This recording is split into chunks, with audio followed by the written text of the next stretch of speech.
Assalamualaikum warahmatullahi wabarakatuh.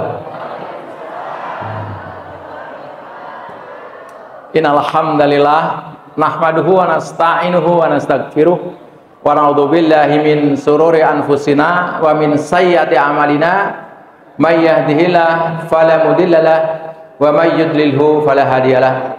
Asyhadu an la ilaha illallah wahdahu la syarikalah wa asyhadu anna Muhammadan abduhu wa rasuluh. Allahumma salli wa sallim wa barik ala nabiyyina Muhammadin wa ala alihi wa sahbihi ajmain, amma ba'du. Qala ta'ala ya ayyuhalladzina amanu taqullaha haqqa tuqatih wa la tamutunna illa wa antum muslimun. Kepada para alim ulama, para guru, para kiai, para asatid, tokoh masyarakat, pengurus yayasan, juga pengurus DKM Masjid Al-Muhajirin, serta Bapak Ibu dan adik-adik sekalian yang semuanya senantiasa dalam ridho dan berkah Allah Ta'ala. Pertama, tentu kita semua merasa wajib untuk senantiasa bersyukur kepada Allah Ta'ala, di mana atas segala karunia-Nya kesempatan siang hari ini Allah takdirkan kita bisa berkumpul di masjid yang mulia ini dalam rangka Gebyar Muharram. Mudah-mudahan saja kumpulnya kita siang hari ini di tempat ini isyarat kita akan berkumpul kembali di surga Allah nanti. Sholawat dan salam mari sama-sama kita sanjungkan kepada baginda Rasulullah Sallallahu Alaihi Wasallam, para keluarganya, sahabatnya, dan orang-orang yang istiqomah dalam meneruskan perjuangannya. Bapak Ibu, apa yang membedakan tahun baru Islam dengan tahun baru Masehi? Kenapa kita umat Islam memiliki tahun sendiri? Tahun baru Masehi diawali dari lahirnya Isa Al-Masih. Sementara tahun baru Islam diawali dari hijrahnya Nabi.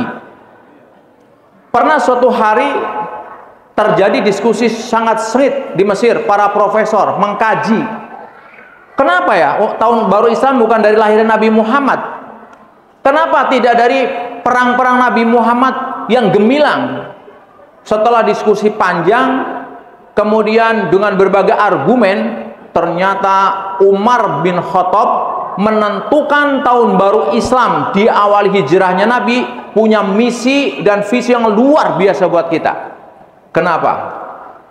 Karena hijrah artinya perjuangan dan optimis. Ingat saat itu Rasul Sallallahu Alaihi Wasallam setelah sebagian sahabatnya sudah pindah hijrah ke Madinah, lalu Nabi Muhammad sudah mendengar pengumuman bahwa nanti malam Nabi Muhammad bakal dieksekusi mati, dan sepakat orang kafir semuanya. Pemuda-pemuda terbaiknya setelah dipilih eksekutor terbaik untuk membunuh Nabi Muhammad. Nabi Muhammad nggak kunjung berangkat. Nabi Muhammad menunggu perintah Allah Subhanahu wa Ta'ala. Nah, setelah mendapatkan wahyu, Nabi Muhammad nggak begitu lenggang berangkat saja. Ingat, karena ingat tadi hijrah adalah perjuangan, yang kedua optimis. Apa yang dilakukan Nabi Muhammad? Saya menulis, kalau nggak salah tahun yang lalu di kuliah subuh ini disampaikan, minimal ada 12 langkah yang dilakukan Nabi Muhammad sebagai seorang nabi utusan Allah, kekasih Allah, untuk hijrah, memberi pelajaran buat kita bahwa kalau kita ingin berubah, kalau disanakan Muharram tingkatkan takwa, untuk menaik tingkat harus ada perjuangan. Begitu Nabi Muhammad mendengar dapat wahyu, siang hari pelan-pelan Nabi Muhammad keluar dari rumahnya menuju rumah Abu Bakar. Ingat di Mekah kemarin yang pulang haji, suhu siang itu sampai 53 derajat kayak papanasnya. Sehingga orang-orang Mekah itu ketika siang justru pada di rumah karena panas sekali. Nabi Muhammad pelan keluar senyap ke rumah Abu Bakar. Untuk apa? Abu Bakar, saya sudah terima wahyu untuk hijrah, kita akan segera hijrah. Lalu apa yang dilakukan? Menyusun strategi tahapan hijrah. Tahapan yang pertama, nanti malam Ali suruh tidur di tempat saya. Setelah itu kemudian Rasul keluar lewat pintu belakang. Bayangkan, maka begitu sudah malam, Ali dipanggil untuk tidur di kamarnya Nabi, dikasih selimutnya Nabi, orang kafir sudah siap dengan pedangnya, siap menghungus, menunggu. Apa yang ditunggu? Begitu Nabi Muhammad keluar, karena kebiasaan Nabi Muhammad di tengah malam itu keluar untuk sholat malam, ingin dihabisi. Tapi ternyata begitu sudah saatnya pergi Nabi Muhammad, turun wahyu di surah Yasin surat 36, insyaallah Bapak Ibu sudah hafal semua. Wa ja'alna min baini aidihim saddaw wa min khalfihim saddan fa ahsyaynahum fahum la yubsirun. Jadi sebelum Nabi Muhammad keluar, mengambil sebagian riwayat mengambil debu, dibacakan itu wa ja'alna min baini aidihim saddaw wa min khalfihim saddan fa ahsyaynahum fahum la yubsirun. Kemudian terbaca itu ditaburkan kepada orang kafir semuanya tertidur. Nabi Muhammad keluar ke rumah Abu Bakar. Dari rumah Abu Bakar, tahapan berikutnya apa? Nabi Muhammad keluar lewat pintu belakang, bukan pintu yang biasa, takut ada yang ngintip. Setelah itu keluar, jalur yang dipilih jalur yang berlawanan. Misalkan saya mau ke Bekasi, keluar dari sini saya harus ke kiri, saya buru-buru ke kanan dulu, misalkan seperti itu, untuk mengecoh. Dan keluarnya, ibu tahu, itu Nabi Muhammad dengan jinjit agar bekas tapakannya tidak kelihatan. Kemudian terus menuju ke Gua Hiro, ke Gua Sur. Di Gua Sur, Abu Bakar masuk terlebih dahulu membersihkan semua, ada binatang, ada banyak kotoran di situ, karena itu gua nggak pernah ditempati manusia. Maka Abu Bakar setelah membersihkan semuanya, kemudian menyuruh Nabi Muhammad masuk, tapi dari sekian lubang-lubang yang ditutup masih ada satu lubang yang belum tertutup. Yang lain kain Abu Bakar sudah habis tertutup, ditutup pakai kakinya Abu Bakar karena Rasul sudah capek. Maka Abu Bakar menyuruh silakan Rasul masuk, saking lelahnya tidur. Tapi di tengah tidur ternyata apa? Kaki Abu Bakar digigit oleh binatang berbisa, yang membuat Abu Bakar menangis, tapi nggak ingin sekakasinya bangun, meneteslah air mata. Akhirnya Rasul bangun, di situ ada mujizat, lukanya diludahi oleh Abu Bakar, Rasul sembuh. Bagaimana orang kafir yang di sini? Orang kafir nunggu, dibuka, oh masih ada, dibuka, oh masih ada. Nah, ternyata begitu semakin pagi masih ada, masuk, dibuka, ternyata siapa? Ali bin Abi Thalib. Ini memberi gambaran 12 langkah, diantaranya satu ke rumah Abu Bakar, yang kedua keluar dari rumah malam hari, kemudian dari rumah Abu Bakar keluar dari pintu belakang, jalur yang berbeda dengan berjinjit. Abu Bakar masuk dulu. Tidak hanya itu, apakah tidak melibatkan orang lain? Ini penting umat Islam. Kenapa umat Islam sekarang lemah? Kurang strategi, polos kita. Dakwah juga begitu, ya, nggak ada strategi, kurang strategi. Pada Rasul mengajarkan, setelah mereka sudah di sana, dilibatkanlah Abdullah bin Abu Bakar, anaknya Abu Bakar, tugasnya menjadi intel. Jadi intel dalam dulu udah ada. Apa diinteli? Kalau malam itu sampai tengah malam di Mekah nguping, karena dulu kan belum ada WA, belum ada komunikasi. Apa yang diomongin oleh orang kafir? Yang diomongin adalah sayembara, siapa yang bisa nangkap Nabi Muhammad dalam keadaan mati atau hidup, diberi hadiah 100 ekor onta. Bayangin aja. Nah, setelah itu dia datang ngasih tahu, ayah, ada berita, hati-hati ya, siapa yang bisa nangkap Nabi Muhammad dikasih 100 ekor onta. Sementara Asma binti Abu Bakar, putrinya, satu keluarga berjuang semua, Pak. Abu Bakarnya nemenin sang Rasul, anaknya menjadi intel. Asma tugasnya apa? Asma binti Abu Bakar adalah sebagai suplai logistik, mengendap-endap, ngirim susu untuk makanan, ngirim roti selama 3 hari, Bu. Nah, lalu ketika Abdullah bin Abu Bakar sudah ke gua, balik ke Mekah untuk ngintip lagi, menguping lagi, itu nggak sendirian, diiringi oleh Amir bin Buhairah untuk apa? Membersihkan bekas dengan kambingnya itu biar bekasnya nggak ada. Nah, ini kemudian setelah di situ, kemudian harus berangkat. Rasul nggak langsung berangkat, lewat jalur selatan yang bukan jalur biasa. Dan itu pun kalau zaman sekarang pakai GPS, sewanya sangat mahal. Siapa GPS-nya? Abdullah bin Uraikid, seorang tokoh Yahudi yang ahli betul tentang jalan. Mau kemana aja orang jalan, yang gak ngerti jalan nyewa dia, diantar itu sebagai penunjuk jalannya biar sampai tujuan. Pertanyaan kemudian, bukankah dia orang kafir? Kenapa nggak ngelapor aja ke orang-orang kafir bahwa saya menemukan Nabi Muhammad, mana 100 ekor ontanya? Kabarnya adalah Abu Bakar membayar lebih banyak dari 100 ekor onta. Ini mengapa umat Islam harus kaya? Kenapa umat Islam harus cerdas, punya strategi agar kita sampai kepada tujuan? Kenapa di sini judulnya bagus, peningkatan. Nanti saya kasih tahu rahasianya itu bagaimana setiap kita meningkat ekonominya, meningkat ketakwaannya, ketenangannya, ada rahasianya. Saya teruskan terlebih dahulu. Berarti dipilihnya tahun baru Islam dengan hijrahnya Nabi agar kita dalam hidup itu setiap membuka kalender baru.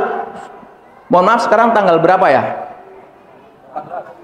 14 Muharram atau 14 Juli. Pagi sekarang kita buka, besok tanggal 15 Juli. Saya ajarin caranya. Setiap kali kita buka kalender baru, satu, berjuang dan optimis. Besok lagi tanggal 16 buka pagi-pagi, berjuang dan optimis. Rasul yang sudah dibimbing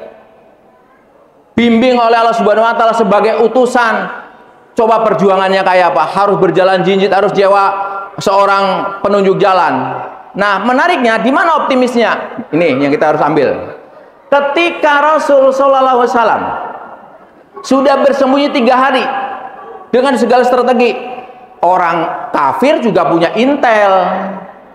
Ketemu juga itu gua, rombongan datang. Disinilah hebatnya. Lalu tanya kepada orang sebelah, Mas, ngelihat ada orang masuk nggak? Orang sebelah yang ditanya pengembala, kamu masuk aja, ngapain nanya saya?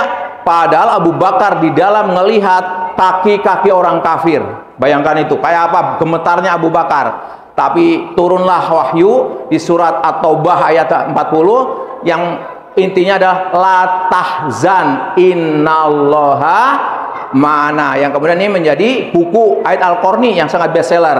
La tahzan, jangan sedih, jangan takut, sesungguhnya Allah beserta kita. Kemudian ini motivasi nanti dibawa pulang. Apa kata Rasul ke Abu Bakar? Ya Abu Bakar, idzonna bisnaini Allahu salisuhuma. Hai Abu Bakar, kalau kamu mengira kita cuma berdua, Allah yang ketiga. Oke, ini Majid Al-Mujirin. Insya Allah sekarang udah ada lembaga pendidikan. Semoga ke depan ada universitas, ada rumah sakit, ada kegiatan dakwah yang lain. Ketika kita ngurus masjid ini, ngurus yayasan ini, kita seringkali pengurusnya cuma 7. Jangan katakan 7. Kalau kita 7, yang ke-8 siapa? Allah Subhanahu wa taala. Jadi kalau tadi Kak Dodi sudah luar biasa. Dia mengislamkan banyak orang, dan alhamdulillah pesantren kami, pesantren Pemberdayaan An-Nahl, isinya 3, yatim, du'afa, dan mu'alaf. Dan seringkali yang datang ke sana ikro 1, kadang-kadang belum tahu sama sekali, dan alhamdulillah di antara anak-anak kita setelah kembali dari pesantren balik ke negerinya. Ada yang ke Papua, di sana jadi ketua dai Manokwari. Ada yang kembali kemana? Setelah Pak berjuang. Dan kami untuk mendapatkan anak-anak tadi Pak, bukan berpantun tangan menanti mana ya ada mualaf datang, walaupun gratis, mana ya ada du'afa datang, mana ya ada yatim piatu datang. Tanya kepada teman-teman yang sekarang punya lembaga-lembaga, baik itu pesantren gratis, panti, itu tidak mungkin mereka datang kecuali ada perjuangan yang luar biasa. Dan kita optimis. Suatu hari dalam perjalanan saya ke pedalaman, saya datang, ternyata sudah siap kepala-kepala suku. Belum apa-apa, saya sudah dieksekusi, mengerikan sekali. Orang kayak gini dibunuh. Saya takut sekali, kenapa saya dibunuh? Ini orang yang suka mengambil anak-anak kita. Di sana dijual untuk minta-minta di jalan. Katanya mau dipesantrenkan. Usut punya usut, ternyata ada kejadian dari orang-orang pedalaman dibawa ke suatu tempat di Jawa. Ada mahasiswa ke sana, ketemu adik-adiknya lagi minta-minta di jalan. Kamu minta disuruh siapa? Ternyata yayasan yang salah.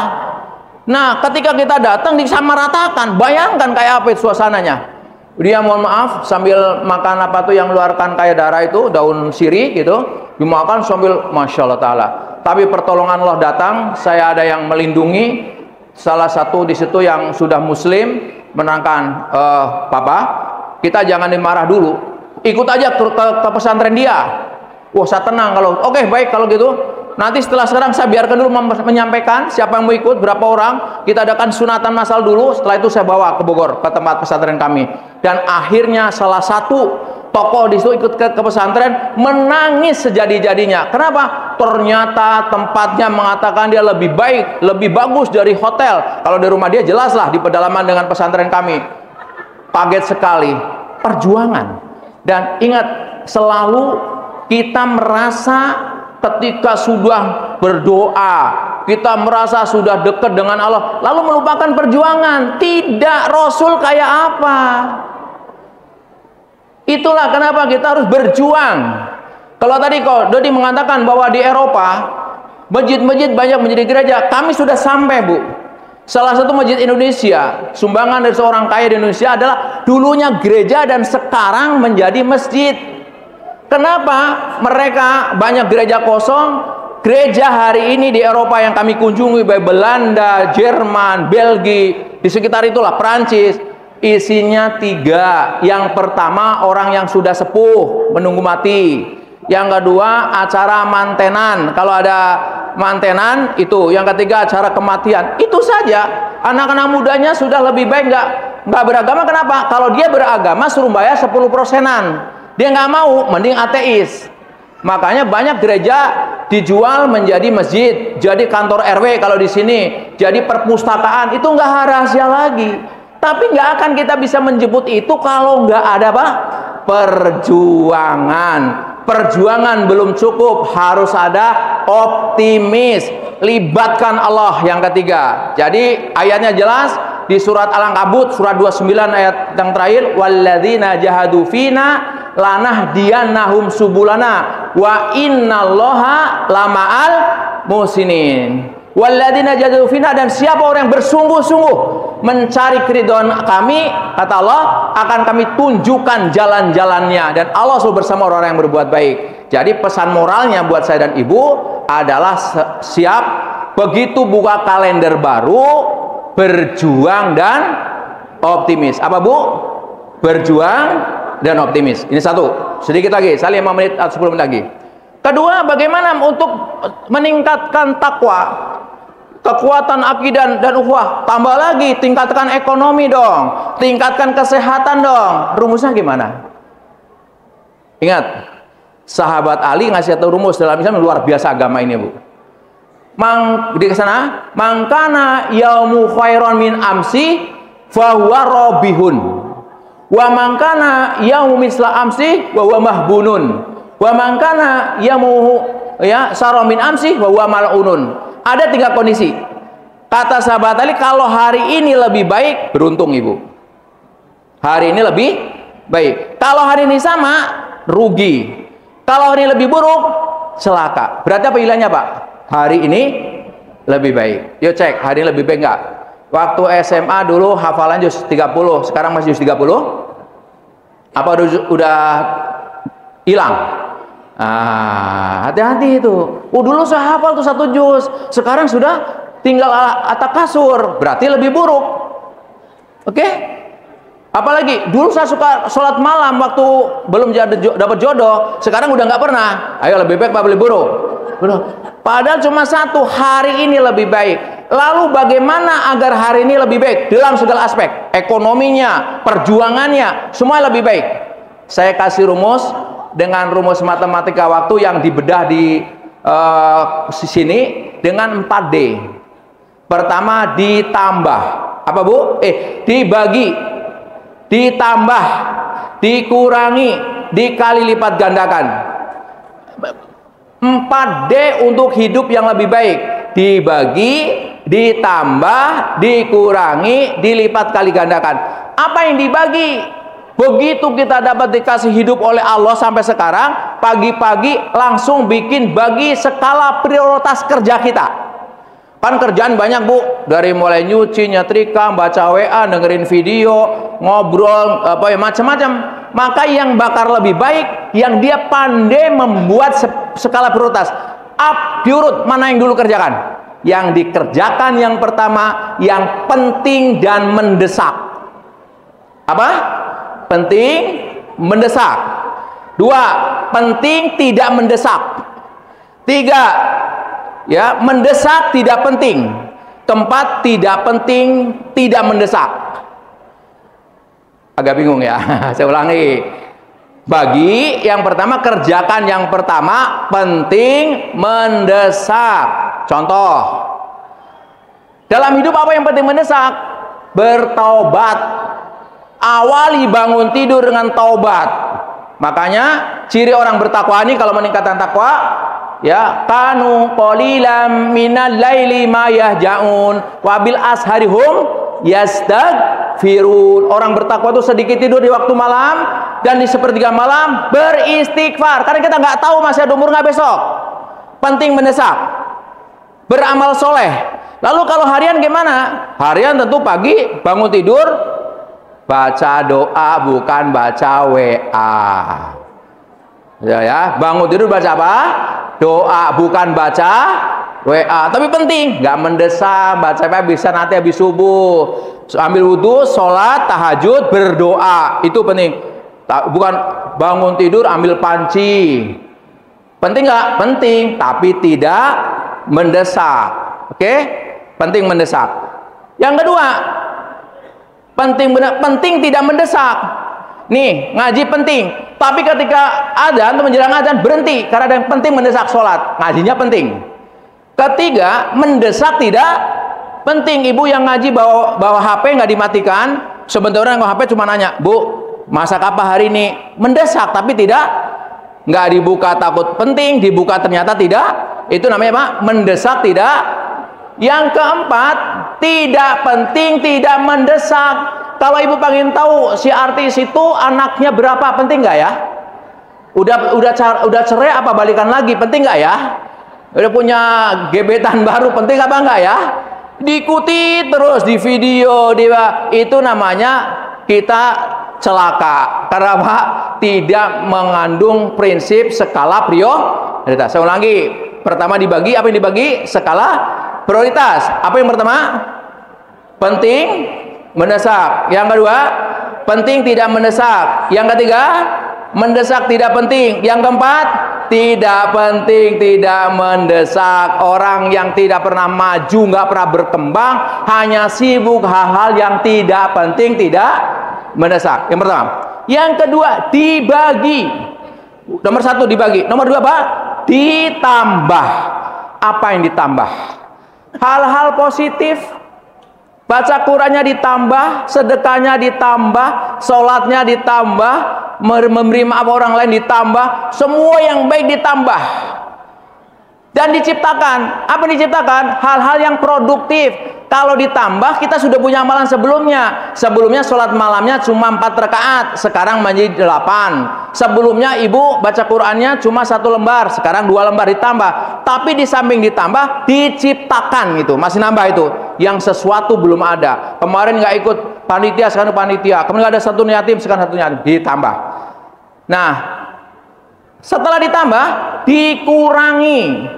Apa yang dikurangi? Hal-hal yang negatif, ngomongin orang, berbuat buruk, hal yang sia-sia. Yang tadi yang pertama tidak penting, tidak mendesak, kurangi semua. Ingat, waktu kita cuma 24 jam. Kalau ibu dipakai tuh hal yang sia-sia, pasti nggak punya waktu untuk yang produktif. Setelah dibagi, ditambah, dikurangi, dilipat kali gandakan. Contoh, ibu datang ngaji bagus. Ibu ingin pahala lebih, ajak orang lain ngaji. Ibu sholat di masjid sebagian kita, atau ibu ta'lim, bagus, agar lipat ganda pahalanya, ajak orang lain. Oke, paham ya? Jadi untuk bisa hari ini lebih baik atau ada peningkatan, rumusnya 4D. Pertama apa? Dibagi. Yang kedua, ditambah. Yang ketiga, dikurangi. Yang keempat, dikalipat gandakan. Nanti menjadi PR buat ibu-ibu, dikerjakan. Untuk apa kita hidup hari ini harus lebih baik dari kemarin, harus ada peningkatan? Ingat, kita nggak sadar setiap pergantian waktu seperti ini, kita sesungguhnya sedang mengukir sejarah hidup kita. Hari ini, tanggal 14 Juli, Rahmat Abu Bakar tadinya mau istirahat, tapi kemudian qadarullah Pak Dr. Abdul Ghani ada halangan ke sini. Ada catatannya, Rahmat tanggal 14 Juli jadi ban serepnya Pak Abdul Ghani, gitu kan? Datang. Besok pulang dari sini saya ada kajian di Harmoni di Harapan Indah. Ini jam segini pulang langsung ada kajian. Tulis itu sejarah hidup. Kalau kita cuma mengukir sejarah, begini Bu, saya penulis buku. Saya sudah 7 buku ditulis. Kalau saya yang menulis, hanya yang saya mau yang ditulis biasanya. Semua penulis begitu. Nggak mungkin semua ditulis. Tapi ingat, ukiran sejarah kita yang mencatat bukan kita, yang mencatat malaikat atas izin Allah. Dan menariknya, setelah catatan sejarah kita ditulis tiap hari ngapain saja, dibuka dalam 1 tahun 1 buku ilustrasi dunia. Nanti ketika di yaumil qiyamah di padang mahsyar, ibu dipanggil, lalu dipanggil di absen satu-satu. Allah menyampaikan apa? Iqra kitabaka kafa binafsikal yauma 'alaika hasiba.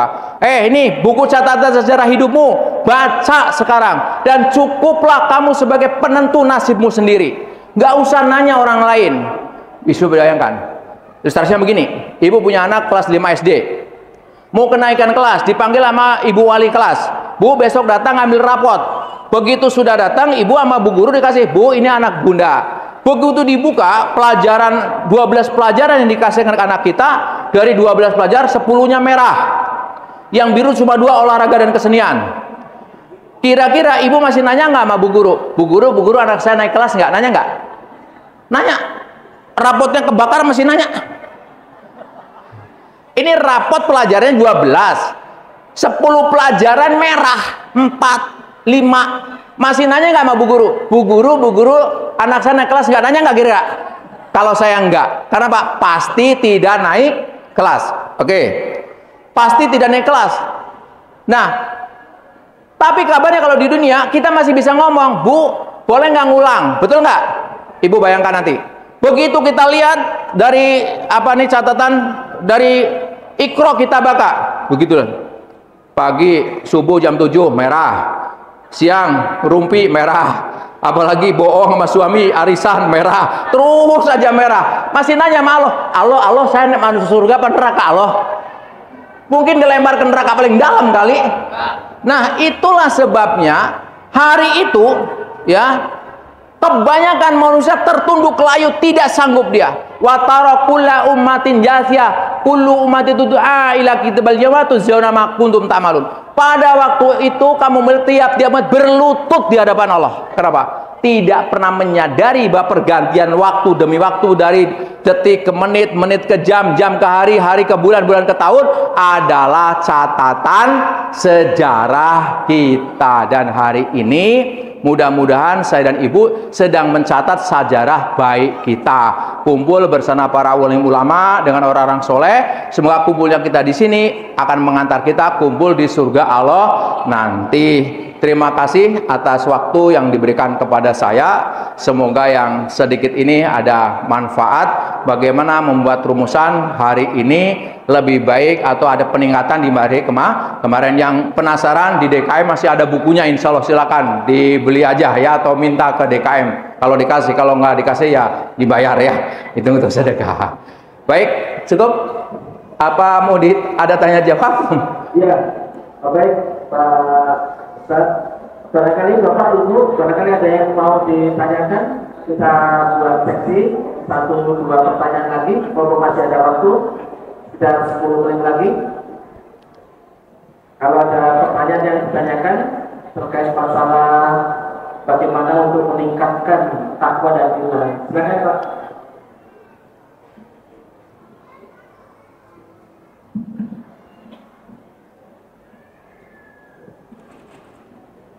Assalamualaikum warahmatullahi wabarakatuh. Waalaikumsalam warahmatullahi wabarakatuh. Masalah konteksnya agak berbeda di depannya nih. Jadi kata guru saya, kalau orang makan mie pakai tangan kiri, kira-kira langsung bisa masuk surga apa enggak tuh? Baik, baik, baik. Karena guru saya bilang itu cara hitam tuh makan mie pakai tangan kiri. Baik, baik, baik. Terima kasih. Ya, terima kasih. Assalamualaikum warahmatullahi wabarakatuh. Waalaikumsalam. Baik. Pertanyaan yang bagus. Itu termasuk bagian yang perlu kita perhatikan. Kita kan ingin membuat catatan sejarah baik.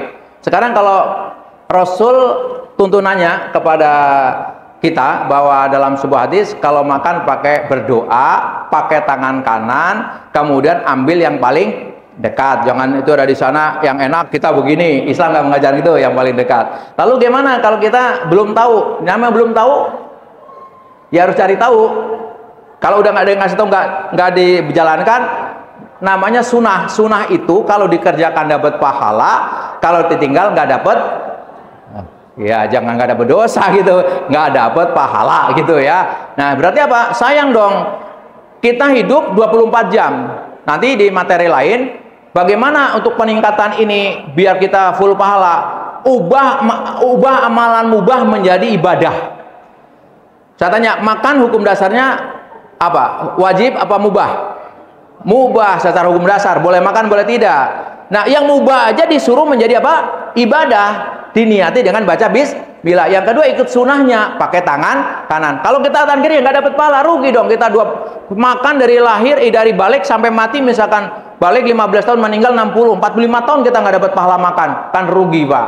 Jadi bukan nggak boleh, tapi dianjurkan, lebih baik dikerjakan. Tapi kalau dari kecil apa? Kidal dari kecil, insya Allah kalau kidal dianggap ya karena dia udah dari terbiasa, ya dia insya Allah berpahala, diniati dengan bismillah. Ya karena apa? Sudah takdir. Kan ada juga nggak bisa, udah mungkin softwarenya di dalam itu dia harus kidal, suruh bagaimana lagi gitu kan. Tapi kalau yang masih bisa dilatih, biasakan makan berdoa, duduk, baca bismillah ya, bismillah, duduk, kemudian pakai tangan kanan, ambil yang paling dekat. Mudah-mudahan begitu Pak ya. Jadi lebih baik dilatih pakai tangan kanan. Kalau bisa. Ada yang lain? Baik, terima kasih. Ya, Ustaz. Masih ada satu lagi Pak. Ya. Singkat padat Pak ya. Ini waktunya agak terbatas. Ya. Karena kita mau ada waktu sholat asar ya. Sementara masih ada acara lagi ini. Silakan, singkat padat. Bismillahirrahmanirrahim. Tadi Ustaz mengatakan bahwa di dalam strategi dakwah harus diciptakan. Cuma terkadang yang daripada para dai yang ada, saya perhatikan sepertinya kurang. Ya pada waktu 2008 ada longsor di daerah Morowali. Ya. Nah pada waktu itu saya di sana sebagai relawan. Ya. Pas saya ikut bukit di sana, ternyata ketemu orang Nasrani anak muda. Ya. Dia mau dakwahnya dia untuk memberikan masyarakat sana. Saya tanya sama mereka, sudah berapa lama? Saya sudah 5 tahun tinggal di sini, di bukit itu orang Nasrani itu. Ya. Saya datang ke sana karena ada longsor. Ya. Nah, prihatin sekali saya. Di sana ternyata dia sudah 5 tahun. Ya. Yang dia permasalahan mana? Organisasi mana sudah masuk ke sana wilayah-wilayah itu. Ya. Kenyataannya di sini makanya tolong para dai-dai yang lain, bagaimana strategi yang lain karena wilayah-wilayah lain ternyata memang begitu. Ya. Mungkin itu saja. Baik. Itu gimana? Waalaikumsalam. Jazakallahu khairan. Luar biasa. Begini Ustaz, saya materi masih pendek sekali. Nanti akan ada bagaimana kita mengubah lebih baik agar kita melakukan hasil berbeda, lakukan cara berbeda. Kan setiap kita ingin ada hasil lebih baik. Kenapa harus nanti di buku ini, di buku saya namanya revolusi pola hidup. Jadi kalau ingin mendapatkan hasil berbeda, lakukan cara berbeda. Kenapa? Kalau dengan cara yang sama, hasilnya sama. Nah, salah satu cara berbeda apa? Kalau selama ini kita cuma menahan, kalau ibarat pertarungan, kayak pemain bola, kita cuma orang Islam menahan aja. Sementara saatnya kita menyerang, masuk ke sana. Menyerang, kayak Kododi udah menyerang itu. Kami masuk ke pedalaman. Bukan berarti nggak ada, banyak Pak, teman-teman dari Kalimantan, dari mana di pedalaman-pedalaman sudah, tapi mungkin perlu ditingkatkan. Nah, itu dari mana mulai? Fungsi masjid, saya ajak diri saya dan Bapak Ibu saya berubah sekarang. Bukan sekedar kumpul seperti ini. Kita harus mentarget radius sekian meter, harus dalam jangkauan masjid. Kalau ada yang nggak sholat, bagaimana caranya hidayah sholat? Mungkin kayak di Jogokarian, di Surati, bahkan kalau yang di Kapal Munjalan itu, yang di Kalimantan, sampai punya mobil banyak, orang yang nggak sholat dijemput pakai mobil, Pak. Ya, jadi kita nggak eranya lagi bangga dengan saldo banyak, Pak. Saldo harus dinolkan dalam tamrik untuk memanfaatkan. Kalau di antara kita ada duafa yang nggak bayar listrik, yang nggak sakit nggak bisa berobat, saatnya kita melakukan itu. Ingat, Jogokarian awal mulanya kan ada seorang yang sakit, sudah lama di rumah sakit, nggak bisa pulang karena harus nebus. Datang ke DKM mau pinjam uang 45 juta. Awalnya minjem kemudian rapat, sudah sekarang nggak minjem, seadanya 45 juta segitu-gitunya dikasih ke dia, dan dia hari kembali terpublikasi bahwa masjid ini saldonya nol karena menolong orang. Ternyata hari itu juga datang ratusan juta. Saya ganti, Pak, saya juga besok begitu lagi. Coba dirubah begitu, lakukan cara yang berbeda agar mendapatkan hasil yang berbeda. Dengan cara yang sama, hasilnya sama. Itulah kenapa Pak Ustadz Nasri menulis tingkatkan, berarti ada perubahan. Kalau kita ajak cuma sholat pulang, tidak pernah berjamaah, itu ketika sholat bagus, luruskan, rapatkan, bagus, tapi ekonomi juga dong, rapatkan, luruskan bareng-bareng gitu. Mudah-mudahan next time kita bisa diskusi lebih panjang karena waktu. Mudah-mudahan rumusnya satu, kalau tadi 4D itu perubahan lebih baik, dibagi, ditambah, dikurang, dikali. Untuk Bapak lakukan cara berbeda untuk dapat hasil yang berbeda, sebab dengan cara yang sama akan mendapatkan hasil yang sama. Demikian, kalau ada yang benar datangnya Allah Ta'ala, kalau ada yang salah dari si pribadi. Pak Haji Nasri dan seluruh pengurus DKM, saya pribadi mengaturkan terima kasih diberi kesempatan, karena saya beberapa kali jadwal saya qadarullah diambil Kododi. Belum lama di Bekasi, di Batur Rahim, jadwal saya, Pak, diizin Pak Dodi punya waktunya, saya ngalah tapi saya nggak bisa ketemu. Di sini jadwal saya tadi pagi, Pak, karena Kau Dodi saya nggak dikasih kan, tapi memang rezeki saya, akhirnya saya ketemu gitu ya. Jadi skenario lebih baik. Terima kasih Pak Haji Nasri dan seluruh tim. Semoga keberkahan meliputi Bapak Ibu semua. Bersama kita, insya Allah kita punya aja, punya cita-cita, semoga bersama di surga Allah. Terima kasih. Lebih dan kurangnya saya mohon maaf. Assalamualaikum warahmatullahi wabarakatuh. Waalaikumsalam.